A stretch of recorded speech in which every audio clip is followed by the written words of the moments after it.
Hello everyone, welcome to my 4th mini blog. Guys, আজি মই যাবলৈ আইছো এক নতুনকৈ খোলা ইনষ্টিটিউটত আৰু সেই ইনষ্টিটিউটখন আমাৰ অভয়াপুৰী কলেজৰ সন্মুখত বিদ্যাপাৰাত খোলা হৈছে। সেই ইনষ্টিটিউটখনৰ নাম হৈছে national institute of paramedical science আৰু ইয়াতে যেহেতু আজি মোক ইনভাইট কৰা হৈছে সেইভাবে আজি মই ইয়াতে আহি গলো আৰু ইয়াতে আহাৰ লগে লগে মোক এখন ফুলন গামোচা দি সম্বৰ্ধনা জনালে। আমাৰ ইনষ্টিটিউটৰ নাম national institute of paramedical science, ঠিকনা বিদ্যাপাৰা অভয়পুৰী।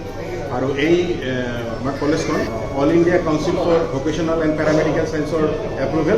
আমাৰ কলেজখন সংস্কৃতি ইউনিভাৰ্চিটি মথুৰা, যিখন এখন UGC এপ্ৰুভ ইউনিভাৰ্চিটিৰ অনুমোদন পাব। লগতে আমাক মিঠাইৰ পেকেটো দিলে আৰু বহুতো নিউজ চেনেলো আহিছিল আজি। আৰু যিসকলে এই ইনষ্টিটিউটত শিক্ষা লোৱাৰ কাৰণে আগ্ৰহী তেওঁলোকে এই নম্বৰত যোগাযোগ কৰিব পাৰে।